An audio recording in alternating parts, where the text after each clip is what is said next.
Y ahora le voy a dar la palabra a Edgardo Buscaglia.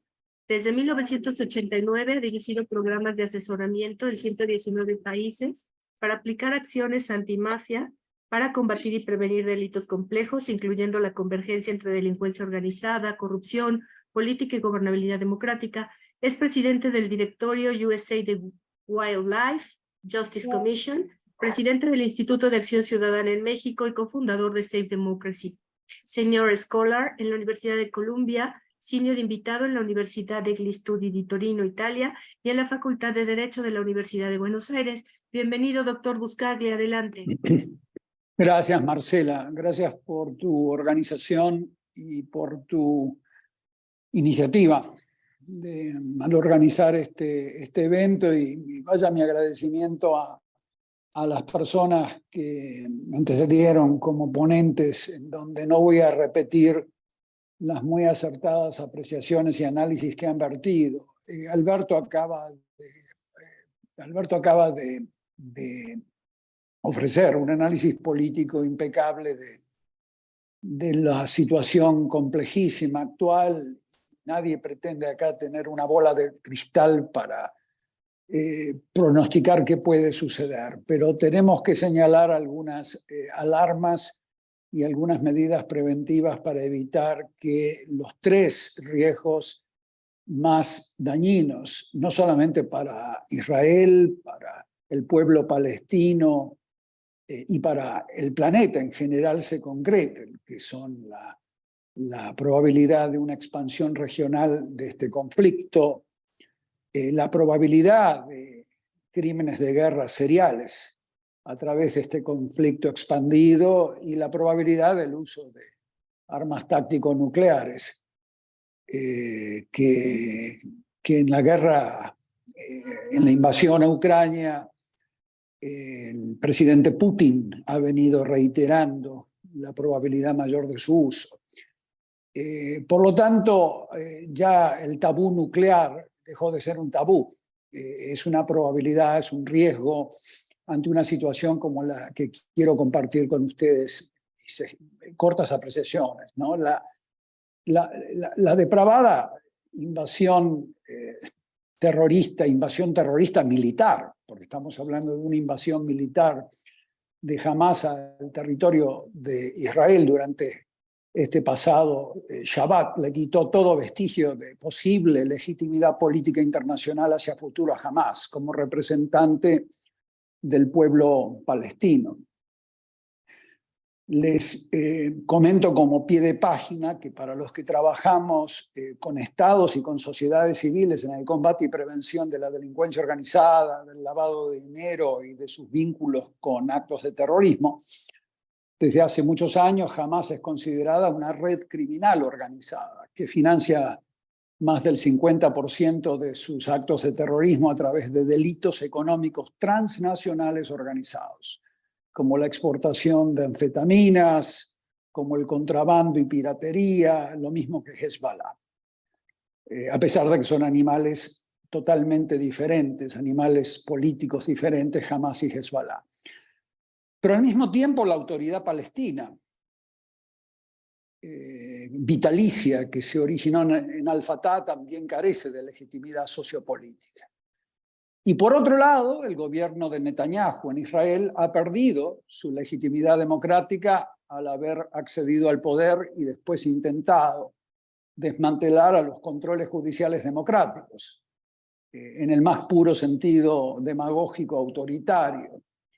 Y al mismo tiempo, como ya se sabe, Netanyahu ha estado continuando su labor política de minar desde los años 90, durante su primer gobierno de los 90, toda posibilidad de acordar hacia futuro una resolución del conflicto palestino-israelí a través de la convivencia entre dos estados. O sea que estamos ante la presencia de actores políticos de ambos lados que carecen de legitimidad, carecen. Obviamente no podemos comparar a Hamás con el gobierno de Netanyahu, pero son actores que por diferentes causas poseen o muy débil o nula legitimidad política. Y como todo actor político que carece de legitimidad, ante sus pueblos, están desesperados en lograr fortalecerse a través del conflicto. El potencial, y acá repito, el potencial de expansión regional del conflicto no se puede minimizar. El potencial de más crímenes de guerra seriales contra las poblaciones de Israel y de Palestina no se puede minimizar. Y aquí yo agregaría un tercer riesgo en donde se ha aumentado la probabilidad de que ocurra, que el potencial de uso de armas táctico-nucleares son riesgos que no se pueden minimizar. Ahora, Israel como Estado de Derecho mucho más desarrollado debe reaccionar con inteligencia. Y les voy a decir por qué. Y reaccionar con inteligencia significa castigando de manera integral y quirúrgicamente a Hamás e indirectamente Irán, su patrón, a través de operaciones especiales de naturaleza política, social y militar.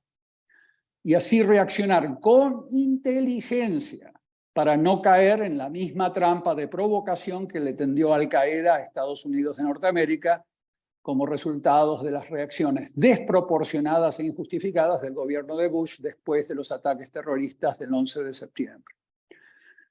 Una reacción desproporcionada de Israel, y esto es importante que se recuerde, una reacción desproporcionada de Israel a través de crímenes de guerra seriales contra el pueblo palestino, causaría que Israel caiga en la misma trampa que cayó Estados Unidos y que jamás le ha tendido para así desarticular los avances en las relaciones diplomáticas de Israel con países árabes y las más recientes negociaciones entre la autoridad palestina y el gobierno de Israel.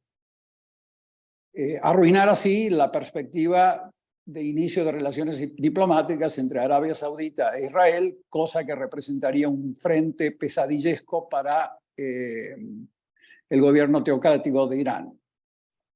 Una reacción desproporcionada de Israel a través de crímenes de guerra seriales fortalecerá a Irán, que es la potencia regional que más tiene que ganar detrás de esta invasión terrorista militar a Israel.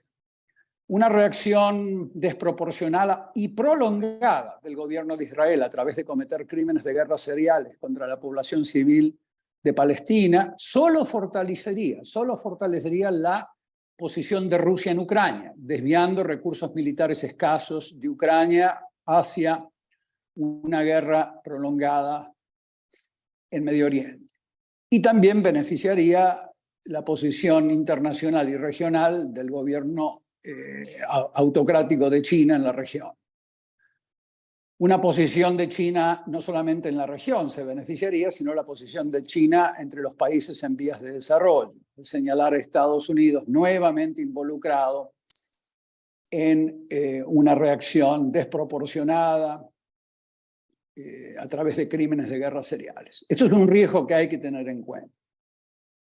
El impacto en Latinoamérica es importante de señalar, es muy importante de señalar, ya que gobiernos como los de Nicaragua, Venezuela y Cuba han estado incrementando su relación no solamente diplomática, sino político, militar y económica con el gobierno de Irán e indirectamente apoyado a Hezbollah y a Hamas en Latinoamérica. Por lo tanto, es menester que en Latinoamérica se agudicen los programas de desmantelamiento del financiamiento de Hamas y de Hezbollah. Argentina, Venezuela, especialmente Argentina en la Triple Frontera, son fuentes de financiamiento de las actividades terroristas de Hamas en la región, en donde esta invasión terrorista militar se ha venido desarrollando. Por lo tanto, que los gobiernos de Latinoamérica, que están a favor de una resolución pacífica de este conflicto y no en una reacción desproporcionada del gobierno de Israel en manos de Netanyahu, deben desarticular los apoyos logísticos, económicos, que surgen de diversos países latinoamericanos y que van a parar a las manos de Hezbollah y de Hamas. Por lo tanto, Quería terminar con algunas propuestas iniciales y me gustaría más que nada escuchar las preguntas y comentarios de las personas que nos están escuchando para no tomar más tiempo. Felicidades a todas y a todos. Gracias, Marcela. Gracias, querido Edgardo. Leo estas otras preguntas, porque tal vez están relacionadas evidentemente. Pregunta abierta, ¿tendrá impacto económico en el mundo este conflicto? Edgardo, ¿qué le pasó al sistema de inteligencia israelí? Luis Núñez dice, felicito el evento y lo profesional y ecuánime de las y los ponentes. Edgardo, ¿quisieras responder a las preguntas de los asistentes? Ahí va, ahí va. Yo soy uno de los convencidos a lo largo de años de experiencia trabajando en esa región y en otras, que cuando surgen gobiernos que carecen de legitimidad democrática y que apelan al autoritarismo demagógico, como ha sido el caso del gobierno de Netanyahu, tarde o temprano terminan generando mediocres decisiones basadas en criterios técnicos que los órganos de inteligencia a veces aportan. El órgano de inteligencia de cualquier país no está diseñado para aportar prueba judicializada. Está diseñado a aportar indicios de información que cuando uno junta pedacitos aquí, pedacitos allá, te puede llegar a la conclusión de que algo es mucho más probable de que ocurra que antes. Inteligencia Militar de Israel le informó a los ministerios de defensa, le informó a las autoridades políticas de Israel que había detectado el movimiento anormal de embarcaciones con banderas diversas vinculadas al gobierno de Irán que estaban desembarcando infraestructura logística significativa y anormal para lo que era el normal flujo de entrada y salida de Gaza, que es muy limitado, como ustedes saben, porque ha estado sujeto a bloqueos y a boicots de diferentes tipos. Las autoridades políticas de Netanyahu, como están sujetas a muy bajos controles de calidad en su decisión. Todo gobierno demagógico autoritario tiende a desmantelar los controles de la decisión política. Y prevalecía la idea de que jamás se iba a dedicar a solidificar su posición interna ante la miseria creciente del pueblo palestino en la Franja de Gaza, y que no estaba preparado para ningún tipo de operación de envergadura. En ese sentido, hubo una toma de decisiones mediocre, fallida, como producto de la naturaleza misma del gobierno de Netanyahu, que ha venido siendo invadido por los extremismos más impresentables que uno puede pensar en la historia de Israel. Ahora bien, Israel es un Estado y una sociedad que vive bajo la continua amenaza del exterminio genocida. Eso no hay duda, o sea, solamente hay que escuchar los discursos de los líderes de Hezbollah, de Hamas, de Irán, que continuamente no le otorgan a Israel el derecho a existir y que continuamente están amenazando con el exterminio del pueblo de Israel. Ninguna sociedad y ningún Estado del planeta puede vivir en un contexto en donde la probabilidad del exterminio y del genocidio son probabilidades reales, especialmente con la historia milenaria de discriminación del pueblo judío y con el horror del holocausto que ha padecido el pueblo judío, teniendo en cuenta eso. Por lo tanto, el establecimiento del Estado de Israel en la década del 40, a través del marco de las Naciones Unidas, es un acto de justicia universal, no hay duda. Pero el proceso a través del cual se estableció el Estado de Israel es un proceso injusto, que discriminó contra el pueblo de Palestina. Y ese error histórico lo estamos pagando hoy, debido a estos conflictos. Por lo tanto, reparar ese daño a través de soluciones pacíficas y globales, porque de la misma manera que se estableció el Estado de Israel a través del marco global de las Naciones Unidas, como bien dijo Alberto, la resolución de este conflicto histórico va a tener que también darse en un marco global, con mucha presión de sociedad civil, como fue el caso del establecimiento del Estado de Israel, donde desde fines del siglo XIX, desde Teodoro Herzl en adelante, hubo una enorme presión de sociedad civil y de estados para que se establezca el Estado de Israel. De la misma manera va a tener que existir una resolución global, en el marco global institucional, en el marco que señaló Alberto, para que lleguemos a una resolución de este penoso y trágico agravio, y por un lado hacia el pueblo palestino y acto de justicia universal en el establecimiento del Estado de Israel. Por lo tanto, en ese sentido, el gobierno demagógico autoritario de Netanyahu no va a permitir tampoco que esto avance hacia una resolución global. Lamentablemente se han desalineado los planetas. Tenemos, como dije durante mi presentación, a 3 actores políticos que carecen de legitimidad, y 3 actores políticos que carecen de legitimidad conducen hacia más horrores de este tipo.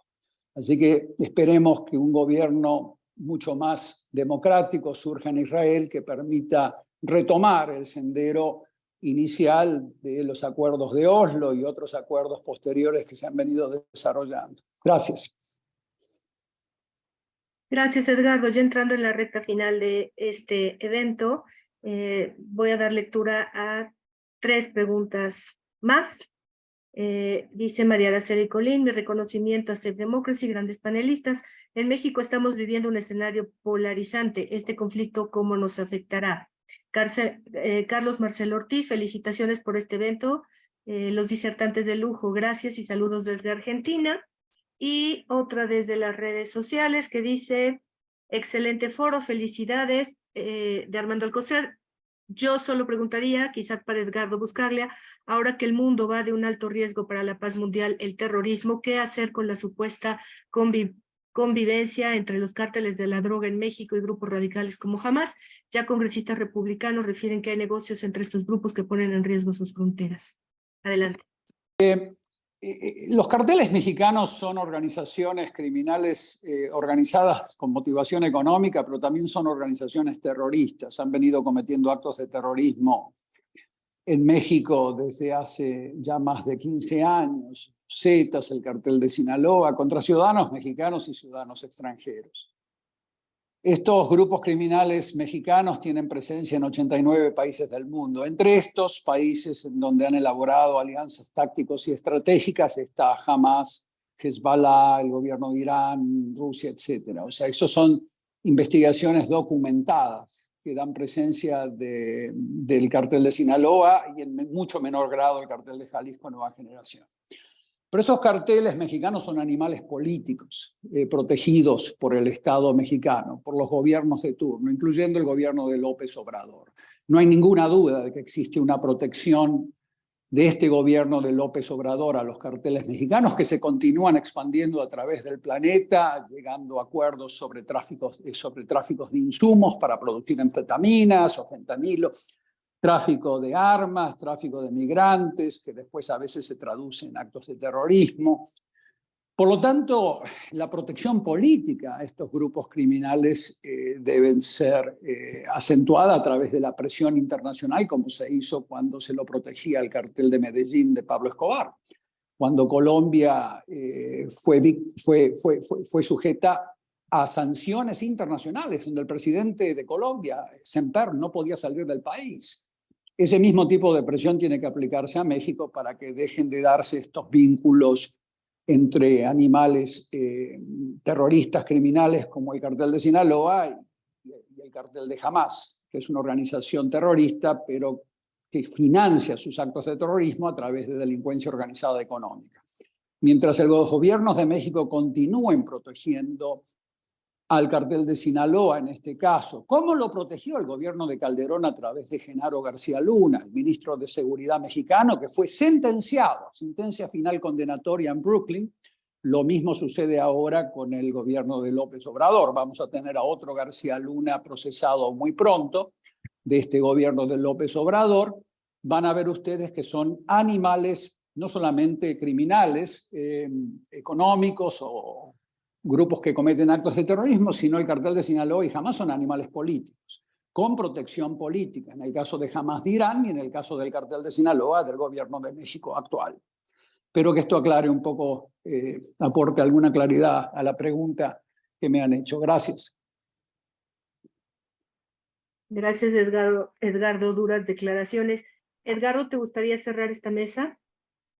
Sí, creo que la esperanza yace en la democracia, por más debilitada que hoy esté en Israel. El hecho es de que Israel posee instituciones que atienden al Estado de Derecho, con todos los efectos que cualquier país pueda tener. Tiene instituciones que hacen a la cultura de la legalidad del pueblo de Israel y, por lo tanto, contener la peor naturaleza que representa el gobierno de Israel y el gobierno de Netanyahu y sus extremistas que están incluidos en su gobierno, puede llevarse adelante a través de las instituciones judiciales y del marco del Knesset, del Poder Legislativo de Israel. Ahora, por otro lado, uno apunta a que un Estado como el de Israel, que fue establecido a través de una decisión universal en el marco global que en ese momento representaba la ONU, con muy pocos países comparado ahora,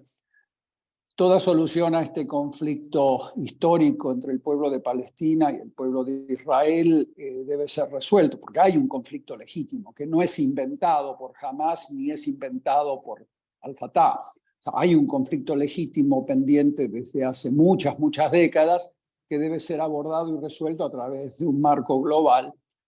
Y la única institución mínimamente democrática en las Naciones Unidas es la Asamblea General. El secretario general va a tener que romper la inercia de actuar a través del Consejo de Seguridad. Eso va a requerir de una valentía histórica por parte de un secretario general que se va a tirar encima al Consejo de Seguridad y apelar a través de la opinión pública a la Asamblea General para crear una comisión representativa que comience e impulse las negociaciones en la región y que atienda a los intereses de todos los actores. Por ahora no se le observa al secretario general adoptando esta posición, pero la solución con lo que tenemos, que obviamente no es suficiente y estoy de acuerdo con Alberto, debemos ir hacia otro modelo, pero con lo que tenemos, ¿no? Porque en el largo plazo estamos todos muertos, como decía Keynes, la idea es que dentro de la Asamblea General surja un mecanismo representativo para atender a la resolución pacífica de este horror que está viviendo la región desde hace tiempo. Eso requiere de una valentía que muy pocos secretarios generales han tenido a lo largo de la historia de la ONU.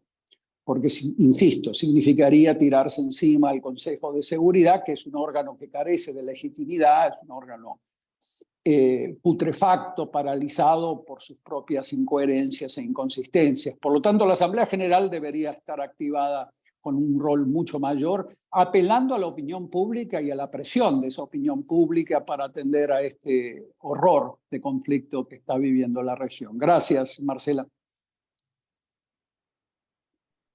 Gracias, Edgardo.